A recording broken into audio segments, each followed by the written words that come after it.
Andy, can I just check that my sound works?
Morning, Tim. Morning. How are you? Good, thank you. Quite a nice sunny day. Yeah, it is. I'm assuming Simon's not attending and Natalie's here instead for the send item. Is that correct? That's right, yeah. Okay.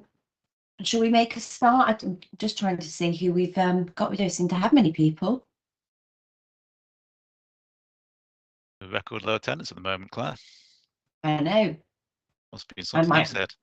I don't know, but I might win that bet, Tim, of how quick I can get through the meeting. Yeah.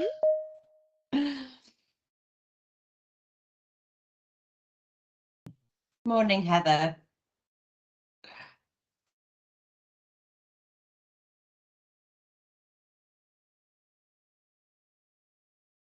Andy, have you had many apologies? Does this look correct?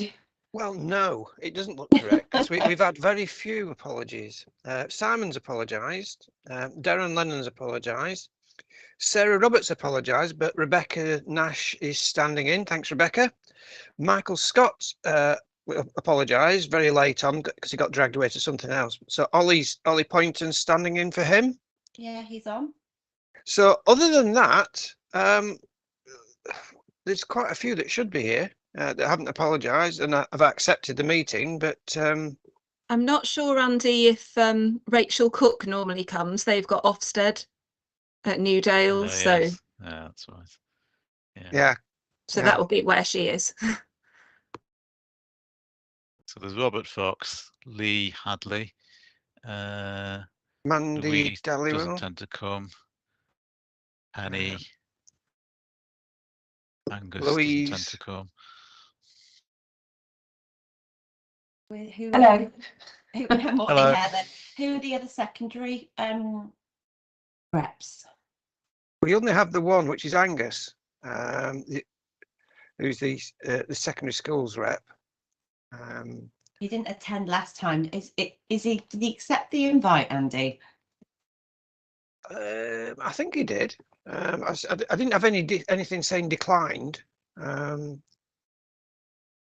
I think just as an aside, Claire, because this is the last meeting this academic year, we don't normally do it. Maybe we could have a review of attendance during the year, and we sort of tick off who's come to each meetings, and then maybe, apply communication from yourself and us about attendance might be useful. Because we remember we had a meeting, I think it was the January, was it, where we weren't quite caught to the vote, and we had to do an email vote. Yeah, same in March for the early years retention of services. So yeah, absolutely. I mean, it's really useful that colleagues who haven't attended today have managed to arrange for other people to attend, and obviously Ofsted just throws everything out the window. So there's always very good reasons, isn't there? But I mean, today it's not so crucial because we're not voting on anything today. Yeah. But I think we do have to make the point that if you can't attend, you've got to try and get someone else to attend. So I think for the autumn meetings, because we have at least two then normally where there is a vote, and it's not really ideal if you're having to then have a sort of secondary round of email sort of communications. Okay. Right. Penny's just sent in her apologies. Something's literally just come up at her setting as well. So okay. So we need one more to be quorate. Unfortunately, there's no vote, so don't worry. Yeah, I'm hanging in. Okay, right. So welcome. Thank you for those who are attending today. Well done. We've gone through the apologies. So should we just move straight on to the minutes? I'm not sure how many of us are on the call today that were actually present at the last meeting. But if we just start by going through the minutes of the last meeting, please. I think that would be you, Claire. And me and Andy, obviously. Yeah, I think was Christabel with us last time. Oh, Christabel, yes, you're right. Yeah, yes, you were, Christabel. I Sorry, get a brownie apologies. point. Yeah. Well do, done, yeah. Christabel. Okay, so go on, Christabel, what do you think? Go on, give us your rundown of the minutes. The minutes are fine. Great. I hadn't picked up anything, so if Christabel's happy to, then we can accept them as a true. Yeah, I did go through them, so they're fine. That's great. Thank you, Christabel. We'll pick up our needs as part of this meeting anyway, because that was one of the sort of main items last time. So yeah, so I've got just a couple of matters arising if we can go through. But like you say, I think some are on the agenda anyway. So we were going to have an update on SEND early years placements, but that's on the that comes up on the high needs paper. So the other query that I just had, Tim, was for an update on the early years central retention, because as we said, we had to do an email vote, didn't we, afterwards? Did that all go through? Yeah, we did. I can't remember how many votes we had, but all the ones we had were in favour of it, and we got above and beyond the level of being sort of quorums and having enough votes for it. So yes, it did go through. Okay, and then the only other query that I had was about the high needs banding system, but again, I've seen that's on the later paper, so I don't have any other matters. Do colleagues have anything else they would like to raise? No? Fabulous. Okay.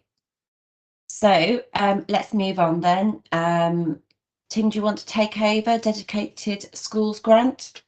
Sure. So this is this time of the year we update you on how the year just ended has gone. And there's two aspects to it. One is council DSG balance, and the other is maintained school balances. And we always go on at this point about high needs because, well, to go to the paper, we started the year with 333,000 of DSG, so it's a surplus balance. We ended the year with a surplus balance of 247,000. So it went down slightly, but in the context of the tens of millions of pounds of DSG, remarkably stable, really. And an indication of that is 2/3 of local authorities, about 100 about 100 of the 150 upper tier local authorities are in one of the DfE's two support programs for DSG, which basically means high needs. And you only get to those programs if you've either got a big deficit or the trajectory is that you're heading that way. So that's an idea of the scale of it, and also that we continue to do really remarkably well. I mean, as I said before, the only reason we continue to stay within a budget just about is because every year we get more money. And if the DfE did actually do what they said they were going to do a year ago, which is reduce the increase down to 5% and about 3%, we'd be in trouble pretty fast because we can do what we can to keep the cost pressures under control on DSG, but ultimately it's not purely down to us. It is down to the number of children and young people in the system, the cost of the support. There's obviously been a lot of inflation around, particularly for support staff, and just the needs that are out there. So, you know, there's some things we can control, and we do, as you can see, better than most councils in doing that, but we still rely on getting £3.5 million extra a year, and that is what is helping us to keep going. So at the moment, it looks pretty okay, but I say all that just to say it's not that the pressure's gone away, it's just that we're just about managing to deal with it, and it does require an awful lot of work by the likes of Natalie and her team to actually keep us in this sort of position. And the government keeps talking about the changes in their sort of guidance, the sort of SEND guidance, etc., which are going to help with this problem. I mean, financially, I mean, personally, I've seen little that's, to my mind, is going to change much in terms of the underlying pressures. So we'll just have to see. At the moment, the government continues to pump more money in, and yet I haven't seen the latest figure, but we are talking a number of billions of pounds of deficit sitting on LA balance sheets in high needs. So at some point, you would imagine something would have to be done about that, and I rather doubt that the DfE's recovery programs is going to be that something. So that's our sort of LA DSG balance. So I've laboured the point of it because on the face of it, 333 grand surplus, 247, I think I said, you know, pretty much nothing going on, but there's a lot going on beneath the surface of that. And then last any queries on that? Yeah. Yeah, I was just going to comment on the maintained school balances, because it's not helpful, I don't think, for necessarily for a local authority, particularly for the government, to see all these balances held by schools. And I don't think it gives a fair picture, because I imagine, I think you've referenced this actually towards the end of the paper, about there being considerable variances in individual schools. I know Heather's on the call, and I can imagine that she's not one of those schools that's got a considerable balance. And No. no, None. and I would suspect that special schools are the ones that are particularly struggling more than anybody else, but possibly the maintained schools that have low levels of deprivation are really struggling too, and it just makes it really difficult for those schools that are really struggling to balance the books now more than ever, when we're trying to argue with the government about funding pay increases. I would have Yeah. to agree, Claire, because that is exactly I'm struggling, and that balance being held by other schools doesn't give the government a true picture of what it's like for all schools. I think it's a huge issue for certain schools. I think we sort of soft pedaled this a bit for the last couple of years because we had sort of COVID, and I think there was a tacit acceptance that no one could really predict the financial impact of that. There was talk at the time about it being leading to greater costs for schools, but in most cases, for most schools, the opposite happened. One way or another, schools tend to save money. This could have been because during lockdown, there wasn't the need to get in staff to cover. We could carry vacancies. You know, it's difficult to unpick all of the reasons, but certainly balances went up sharply in the maintained schools. And I don't see academy balances, but anecdotally, I think that same thing happened on quite a few academies as well. And then in the last year or two, as you know, we've had quite a bit of inflation, particularly on staffing, but also on energy and things like that. So again, because at least some of that is fairly unpredictable, we've again sort of not really wanted to, you know, make too much of an issue of school balances. But as you can see in the report, after having shooting up to the tune of about £5 million in a couple of years in the sort of the COVID era, that increase has stopped in 22-23, but hasn't actually gone down. Balance overall has stayed at that high level, you know, quite an elevated level. So we do have a balance recovery or balance control system rather for maintained schools, and we are actually going to sort of at least contact schools which have balances above the thresholds, and no apparent sort of strategy in 23-24 to get below the thresholds. And I think you know, if Simon's in agreement, perhaps push a little bit harder this time than we have done for a couple of years in terms of trying to make the point that schools aren't really meant to be holding on to high balances ad infinitum. The money is there to be spent on the children in the school at the time. Unless you've got a specific purpose for it, then there's no justification or sort of positive to hanging on to money beyond the sort of thresholds. And just a reminder, it's 8% of the budget for primaries, and 5% for secondaries. I think specials in the 8% category as well. So we do allow a certain leeway, but in that figure, surely there's only one secondary school. yeah. So it's that's dominated by maintained primary. That's a dominated huge by. amount of balance for primary schools.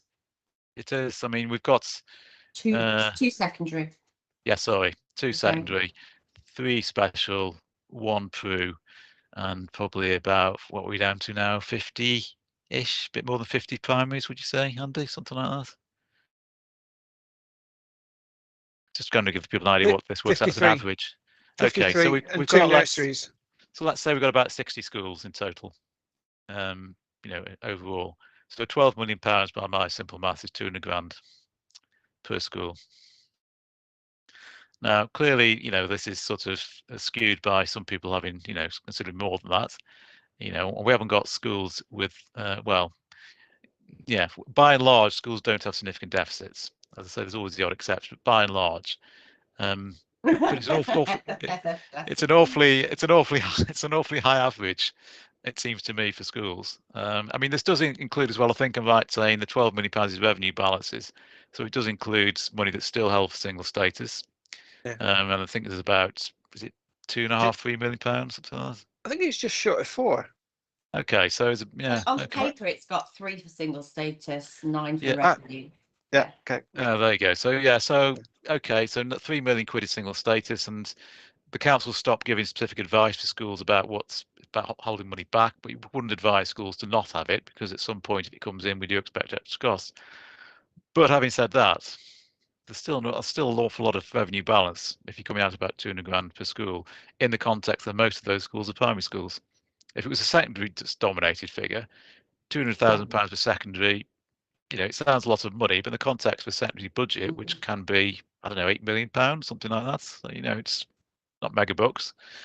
But in the context of primary budgets, which might be £2 million, let's say, It's quite a high figure, I think. So, as I say, we intend to, as long as Simon's happy with this, we intend to sort of push the balances control survey a little bit more this year, and try and get some clarity over schools with high balances that they do have specific plans for that money, and it's not simply sort of there for a rainy day, which hasn't quite arrived yet.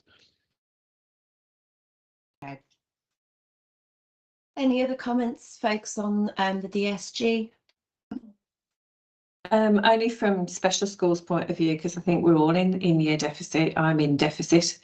I don't know about the others, and I'll know more when I've met Natalie and Tim next week about income, but just to support really what Tim has said and Natalie's pressure really, because you'll know the numbers of teaching assistants are disproportionate, certainly in our school and any other school, and it's hammered us. You know, I think, was it, Tim, overall about a 9-10% rise because of the scale that our Well, staff are in. it's about £2,000 per FTE, a bit more actually with on costs. You So know, if you imagine and how many FTE TAs you'll have in a school like the Bridge, without and then start totting that up. without mentioning PFI costs. So we currently stand in a exceptionally difficult position. Yeah, you know, and it just feels, you know, that all that money is for all children in Telford, and it doesn't feel right that some schools are really struggling to provide for some children, and then there's balances sat there. And you're quite right, Claire, that if the government will see these figures overall, and you know, why would they think there's an issue if balances, you know, overall have gone up and have not gone down? And schools with those sorts of balances can be supporting their SEN children more effectively if they use the money, which would ease pressure on special schools as well. You know, we need to work together. And like Claire says, the money's actually for all children, isn't it? And can I just say, you both made me feel really emotional, because actually it's really good that we're all kind of seeing that it is one continuum, isn't it? Yeah. Thank you. Yeah. Okay, so moving on then, nicely to high needs. Yeah, we've obviously sort of already touched on this one, so I won't sort of labour it too much, but we start off in the paper just by giving you DSG balances, which as just a reminder for people who, I think, well, some of you probably were around in 2018-19, we'd actually go into a deficit of over £500,000 that year. And if you recall, the next couple of years, we top sliced half 1% of the schools block. It's about £600,000, I think, which did assist us to turn that position around. And since then, balances have sort of, I say, in the context of the scale of this, I mean, DSG in total to us is about 170 odd million now. High needs DSG this year is about 35, something like that, million. Early years would be about another, I don't know, 14 million, something like that. Schools block, you know, a much bigger figure. So when you see those sort of, the balances have stayed within a range of, I don't know, 100 and odd thousands to just under 600 in about 4 or 5 years, it's remarkably stable. So, you know, from that point of view, we've done jolly well. But as you can see, the left-hand sort of column shows the high needs allocations. So you'll see in the first 3 years, they went up, but not dramatically. And then from 2021, we've been talking about £3 million roughly per annum. You know, and that's what's really enabled us to keep our head above water.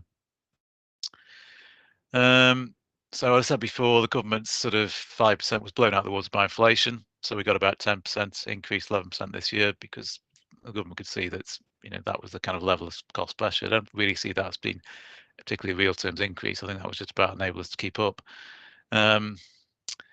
Just as a sort of a background issue, I mentioned the deficits in other authorities now, what a big sum they are. So because of that, the government's put a ring fence around DSG. So the local authorities in their final accounts don't have to say we've got, you know, £2 million of debt that we've got to sort of assume we're going to have to clear at some point. Because if they did, some authorities' financial position would be put under jeopardy. The auditors would be qualifying accounts, all that sort of stuff. So they put a ring fence around it, but whenever I go to a DFE meeting, they keep saying it's temporary for a couple of years. And the implication appears to be in a couple of years' time, their recovery programs will have sorted out all authorities and deficits, and everything will be hunky-dory. once I see some evidence of this happening, I'll be more confident. But at the moment, I don't, so I'm not.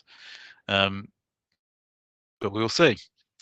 I've used the phrase wishful thinking in the paper because I say, show me the evidence that your recovery program's working. Then DFE, I don't see anything. Green shoots was the phrase one of them used a couple of months ago about it. So there's apparently green shoots in this recovery situation. So then the second section, which is partly why Natalie's here, goes under Heine's pressures, and we talk a little bit about the sort of things we're doing now and things we plan to continue to develop. So do you want me to carry on, Natalie, or do you want to sort of stop talking at this point? It's up to you. I don't mind. I'm conscious I've written the paper, so I don't want to feel you've then got to kind of, talk about my rubbish, but equally I don't want to steal your thunder. So. No, that's fine, Tim. So I think just as an overview, everyone's had the papers. So we do have proposals around increasing the specialist provision hubs. We've already got some available in Telford. We do recognise that through some of the data that we're seeing coming through around the early years, your sort of like your social, emotional, and mental health, some development for some specialist hubs or resource bases, because we have the two different ones within Telford ready for September, to try and keep it that step ahead, following health notifications and also communications with our schools in cluster areas. Just to echo what Heather said before, some of the schools that have come forward to be able to support with some of those children who need additional provision and are helping us as a local authority as being really supportive.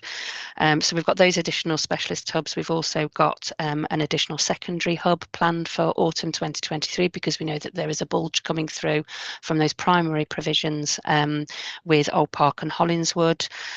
And we've also, Heather is supporting an additional provision at Rockwood Ironwood Infants at the moment, and that will continue into next year. Don't know whether you want to go on, Tim, about the Fairer Share funding and the Inclusive School Forum. Yeah. Can I just ask, sorry, before we move on to that, can I just ask, where are those two additional early years provisions for communication and interaction that are opening in September? So we're scoping out at the moment. We've got a couple of schools interested, Claire. I can't say which schools because we haven't got that determined and agreed. Yeah.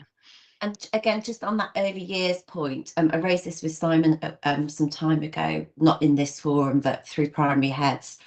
And it might be helpful with Heather being here, just trying to understand what happened to that early years provision at the bridge. I noticed it was referenced in the paper about having to give the facility back to HLC and it being moved to Rockwood Ironwood Infants. Yeah, that's in terms of number. Yeah, that's in terms of the number of places at the bridge, not necessarily the early years provision per se. But in terms of the total numbers, the bridge had effectively borrowed some accommodation from HLC for a couple of years, which HLC then needed back. So in order to keep the sort of total places of the bridge at a similar level, we then moved some of the provision to a site on Rockwood Ironwood Infants. Right. Okay. So our overall numbers haven't changed because of that, but the pressure on reception places for school places is really significant. I think, Natalie, in 21, I think we had about 30 something children coming into reception. At 24, I think, last year. So they're huge intakes of reception children with an increasingly profound profile. So the children that we're taking at the moment in reception are not understanding language, non-verbal children. Yeah, that's definitely the pressure that if you talk to heads, you're seeing, I've got some in my nursery and we can't get places for these children. That's definitely a real pressure point. And that's with a significant number of children still coming to us as well. Yeah. Yeah. And is that what these two settings will hopefully try and ease? Certainly for this year, Claire, whilst we try and plan for 2024-25. And have children, even though the schools haven't been 100% decided, have children already been earmarked for those two settings, or will it actually create additional spaces? So at the moment, those are the children that we already are aware of, but certainly those that are still coming through the assessment process for an education, health and care plan, because we're able to understand the data a lot earlier now from the early years team and from the health notification. So it's the children that we are aware of. What it won't tell us is, for example, those children that will move into area, which we've had a significant amount recently, those will be our surprises. Okay, sorry And to leave Claire, that, but Fine. trying to Claire, it's understand it. probably worth adding that certainly the networks that I'm involved in, this is absolutely national, and we are getting consulted lots by other local authorities for children, and are putting us the strongest argument that we can for it being obviously children, you know, within Telford at the moment. But every colleague that I speak to heads across the country, authorities everywhere are in the same position. And I think, like Natalie just said, I think it's all really trying to work together this year, because clearly there has to be a longer term plan, doesn't there, Natalie? So I think send us, yourselves, are all in that position of short term pressures, trying to find something for next year, but with a view to how to manage it in the longer term. But that takes time, doesn't it, the longer term? Even for the following year, it's tough to find those. Some heads are having to have discussions with parents about holding children back and keeping them in nursery because they know the reception environment is not going to be appropriate, and that's a big thing to have to do. And I think knowing those children, Claire, those are the ones that we're aware of, certainly that have come under assessment, that we've then looked at for these additional provisions for. Okay, thank you folks, thank you. You're welcome. Well, I think I was going to pick up then the fair share funding and inclusive school forum. So these sort of have some similarities in that they're both really intended to support mainstream schools with the provision for their children, and trying to do that so it isn't simply the route to extra funding is via an EHCP. So the fair share fund, which talked about before the forum, two elements. One is a formulaic. So we look at the demographics of a school, compare that to the send in a school, and if the send's higher than demographics would indicate, then some more money is allocated. So the assumption behind that is if you've got more kids, if you've got more deprived kids, on average, you'll have more send, but you'll also have more funding. So you've got to have send over and above the demographics of the school to sort of trigger that funding. And it's always been, as an aside, interesting that there's a number of schools appear in this listing year in, year out. So there's some sort of, if you like, statistical evidence that what we all suspect is the case, that some schools, for whatever reason, whether it's reputation or practice, tend to take more than the fair share of send pupils, is actually borne out by the data. And it's not just a blip from one year to the next, which could just be, you know, one of those things. It's quite consistent in some schools. So there's, you know, it's a strong evidence that does take place. The second element of fair share is where schools can bid for additional funds. So it's like a discretionary contingency fund. So me and Natalie and Laura Goodfellow involved in the panel. It's quite free form, so we don't sort of require too much specifically from schools, but in essence, schools have to, one, describe the provision they're putting on for send pupils, two, why this is over and above what you'd expect schools to do in, you know, in just normal circumstances, and three, why they haven't got the money to pay for it. That's the essence of the decision. And last couple of years, we've dished out quite a lot more than we used to. So it's gone up to reasonably significant sums. So it's much more now in the second part, a fair share than the first part. 100 grand the first part, and somewhere north of 200 grand, 250 grand, something like that, second part.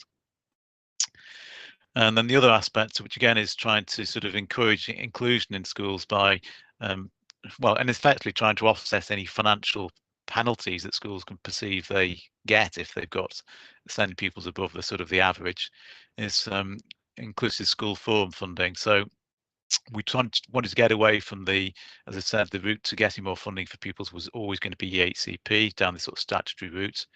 So again, there's a panel for that, and it basically distributes money on the same basis as EHCPs. So there's no differential in the funding amounts that go out through this panel, but it means you don't have to have an EHCP to access it. And again, the amount we've been distributing via this pot, as you can see in the paper, has gone up quite dramatically. So a couple of years ago, it was 225. Last year, 426, which indicates a couple of things. One, the general pressure on high needs, So all across the system, it costs are going up quite sharply. But two, this is now kind of quite well known about, recognised, and is a significant route of funding for mainstream schools. And one of the advantages, obviously, it's speed. So EHCPs by the nature can take quite a while to percolate through the system. This one speeds up the process of funding quite considerably. Right, Natalie, I think the next section is proposed future developments, and I think this is ideally placed for you to. No, that's absolutely fine. Thanks, Tim. Yes, so as I say, we've already got that the unified banding model, Claire, that you mentioned before. We have put that on hold. The reason for that is that there is a Send an AP change programme literally waiting to be developed nationally. This is a national programme, and as part of that, they're looking at a national unified banding model. So we felt that it was best to hold that unified banding system in anticipation to see what the national agenda will provide. However, we do have a unified banding model that's literally waiting to go, but there's no point in being able to distribute that if we know that that may change as part of the national picture. As I've said about the specialist hubs, I'm not going to go on too much about it, but we have got those secondary and those ones for communication, interaction, and those early years. Just to complement really what Tim was saying around the Inclusive Schools Forum, as well as accessing advice and guidance and also funding, we do now, and we've invested in special school outreach across Bridge School, Horton and secondary with Southall, which is being very well received. And the route to that is through our Inclusive Schools Forum. That is for early years and for school settings. And that kind of goes hand in hand with the additional funding and that knowledge and skills for those schools and staff within the mainstream settings.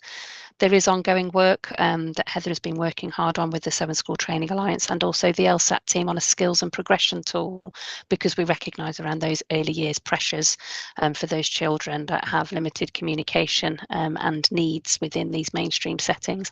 And we're hoping, fingers crossed, that that will be coming out either this or autumn term. So that's the developments that we've got going on, recognising the pressures that are coming through.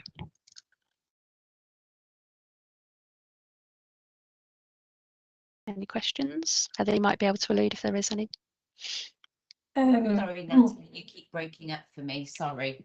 Oh, apologies, Claire. No, other than I think the skills and knowledge part has come through some of the reflections from the outreach, because obviously the strategies to engage, but actually it's also making sure that the smaller steps are kind of mapped out, so that it really focuses on what everybody wants children to learn, and then looking at the engagement strategies. It may well be at somewhere like Primary Heads Forum or otherwise, there is a little bit of money that we can look to reinvest back into schools from the teaching school. And I've said all along, haven't I, that those decisions don't come back to me because it's collective money, it's a collective pot. So I am going to seek some feelings really from heads who obviously are within the Seven Teaching School Alliance about what we could reinvest in. And one of the thoughts, just to give a little bit of a heads up, was about perhaps some specific kind of SEND training might benefit everybody if they're getting more complex children. And I'm not saying that because I'm coming from a special school background. It just seems to be what you pick up on the ground is the need. So I may send something out just to get some feedback, and that may help as well. Yeah, I think that would be helpful. I don't know if Christabel wants to comment on that. Yeah, I think that would be helpful as well, because I think that is the feedback from most schools, from the more complex needs that we're trying to manage. And if we could upskill staff, that would help. And Natalie's been great. So she's doing a little bit of work with kind of EPs and her team to just see what kind of things are being recommended through the EHCP, so we know exactly kind of what to target. So as I say, Natalie's kind of on board with that, aren't you, Natalie, and been really supportive. But it does come back to going back to heads, because as I've said, you know, any money that we did have surplus, we would go back to talking to you about how you want it spent. But just one question from me then, please, Natalie. I noticed in the paper there was 300,000 allocated to secondary schools to look at provision for sort of the social, emotional, mental health. have we got an update of that? You know, I think that was around, was it not, to sort of reduce exclusions, etc. Do we know that that's working well? Have we had a review of that? Is that something that's going to continue? So from the actual impact of that 300,000, so this is Andy's area, but I do know that that has worked because it has reduced exclusion. So been able to put into the pre-exclusion hotline and the work that's done around the behaviour support in Andy's area. So I know that the impact has been made. What I can't tell you, Claire, is whether or not that's going to continue. I'm not too sure. That might be something I'll come to Tim for. I think that I certainly would. I mean, all of this is based on available resources. So one of the issues you have with high needs is that what we all want to do is stuff like this, which is almost earlier intervention to prevent these things escalating to the system. So this is an example of that. The problem you have is that, of course, this is non-statutory. So the stuff we actually sort of have to do is we have to obviously make sure our special schools are financially viable. We have to support EHCPs. We have to support out of area placements. And so all this sort of work then tends to be it's kind of what we've got left, and we've done all of those sort of things. But at the moment, the intention would be to continue it. Yeah, because as Natalie says, I think the impact, as we thought when we sort of designed it, we thought it sounded like discussing with schools a good way to go in terms of pushing the system a bit in the direction we wanted to go, and it does seem to have had that impact. So we would be keen to continue it if we possibly can. Did all heads sort of favour it, Tim? Because I'm just thinking, you know, if we think about some of the wider discussions that we've had about the fair share and maybe the differences in some provisions across the secondary sector, did some schools feel like they were already doing this anyway within their budgets? So has this enhanced their provision, or has it actually just brought other secondary schools sort of up to the same sort of level as what some schools were offering? Pretty much. It is what you said. With all these things, Claire, you find that, again, it's difficult to measure this objectively, but rightly or wrongly, the perception always is that some schools are already doing pretty much what we would want them to do, and other schools, maybe it's a bit more of a development. So the idea of this was we didn't want to sort of penalise those schools that, you know, are doing it already. It didn't seem fair, but equally we want to build in some sort of incentive. So this is me being kind of an accountant, no doubt, but I'm always trying to sort of think, well, what levers can we pull financially as an LA to sort of influence behaviour in the direction we want to influence it? So one of the reasons I personally was keen on this is because, you know, we don't have that many levers sometimes, but this is one way we did have a bit of a lever. So it mentions in the paper that we've got a sort of sliding scale of repayment. So if pupils are excluded, so quite a visible sort of means of showing a financial impact of excluding pupils. And probably, I suspect, what we're really doing is offsetting, arguably, what schools would perceive as the financial impact of not excluding pupils. So, you know, if you're looking at financial terms, it could be seen whether you kind of offload this financial pressure because the pupils are elsewhere. So we're trying to offset that financially. Now, finance is only part of the picture, but at the end of the day, you've got to have money to run a school. So this is one way we can sort of have a very visible sort of financial incentive. And difficult to draw conclusions from one to one, but as Natalie said, so far it does seem to at least seems to have had an impact on exclusions, and is a visible reminder that it should be the last possible resort. Yeah. Okay, thank you. I have no other questions. I don't know if colleagues have any other questions. No. Shall we move on then, Tim, to the next item?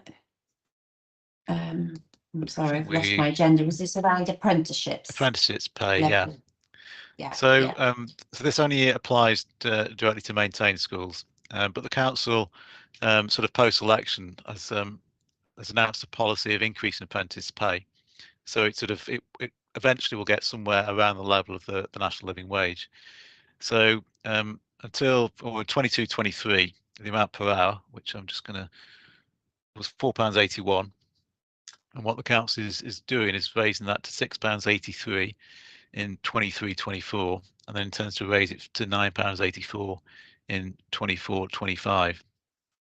Now, in terms of the scale of this for schools, there's around about 25 apprentices in schools, maintained schools. So it's fairly small in terms of its overall financial impact. But for example, Heather, I think in the bridge, certainly there has been recently, may still be a number of apprentices, and in one or two of other special schools as well. So for some schools, the impact is not huge, but is sort of more noticeable, whereas in most schools they're sort of dotted around. So it's for information really, because once the council sort of adopts it as its sort of policy, it sort of by default becomes the policy that is also has to be followed by maintained schools as well. So as I say, it's going to get the apprenticeship paid somewhere nearer the level of kind of national living wage over a couple of years, phased in, so the financial impact is obviously not as big in year one. Thanks for that, Tim. Well, it's no No, doubt feed into our discussions I next am week, positive Heather. about the outcome for the people, but it's just another bloat in the budget. Well, I mean, you know, we will talk about that in the context of your overall budgets, you and the other special schools, Heather, because as I say, for most schools, it's probably one, maybe two in the school, but there's, you know, the data we'd seen, there was yourself, and I think at least one of the other special schools did have around sort of half a dozen. So in that, Yeah, for less decrease. To be fair, because of the way it works now, and I have to do a 2-year course, the second year has to go up anyway, so it'll be less of an impact. To be fair, and recruitment of apprentices is difficult, so we would have had more. Yeah. Okay. Any other comments on that one?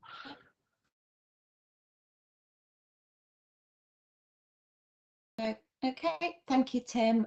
Any other business? No. Andy? No. Ryan? Are you, Asnia? No. Yeah, sorry, I didn't have my speaker on to speak up quick enough. Just a quick one. We pushed out the meeting dates for the next academic year, and it sounds a long, long way off, but if you can get in your diaries now, it will avoid the disappointment of missing these meetings. We've updated the scheme for financing schools, but it's literally topping and tailing, taking out those academies that have converted and changed the dates. Yesterday we did the Fair Share Part A. We've notified those head teachers that are receiving funding. We'll put the workings on the website shortly so everyone can see them. That's me. And there's just one from me for you, AOB. Which is, we'd sort of talked in previous meetings about the early years settlement for 23-24 and how awful it was really in the context of inflation. We were getting like about 2% increase, which obviously doesn't even touch the sides. But subsequent to that, there's been a sort of ministerial, announcement, I suppose, that there will be another further increase in early years funding from September. And they're talking about 4% on 3- and 4-year-old funding, and a really hefty increase in 2-year-old funding. So it looks like sort of 20-25% increase, because apparently the government has examined the cost of provision and found that the funding levels for 2-year-olds were far too low. It's interesting as these funding levels have been in place for a number of years, so it seems it's slightly belated. Now, the reason there's not a paper on this, because obviously this is potentially quite significant, is that it's been announced, but without any detail behind it, without any communications to local authorities, saying specifically the sums involved, how to percolate through. And until you see that, the sort of the headlines that tend to get talked about in ministerial sort of articles, announcements, you do have to be a bit careful with, because obviously it's not necessarily uniform across the country. And depending upon their sort of comparison base, for example, so the increases they quote, you can find it's not quite what you might initially imagine. But it's just worth giving a heads up, because this is the last form we've got in the sort of diary before the autumn term, that at the moment the government is saying that there will be a further increase for early years in September, which will obviously be very welcome, because the 23-24 settlement as it stood was a significant real terms loss for the early years sector, which certainly some settings were, you know, ill placed to absorb, I think. They've also talked as well about early years, as you'll be aware, about an extension of the free entitlement in terms of hours. So there's quite a lot that's sort of going on in that area. It's just the specifics haven't really been communicated yet to LAs. So we're not really in a position to sort of give the forum details on how all this is going to play out locally. But you know, obviously this is a positive development in terms of funding for early years, so I don't think it should go sort of unnoticed. That was it. Thank you, Tim. Okay, any other items from anybody else? No, I've lost everybody. My signal's not great today, so I can't see anybody, but I assume for the silence then that we're all done. Thank you, Tim, thank you, Andy, and thank you, Natalie. When's the next meeting, Andy? 28th You're of on mute, September. Andy. There we go.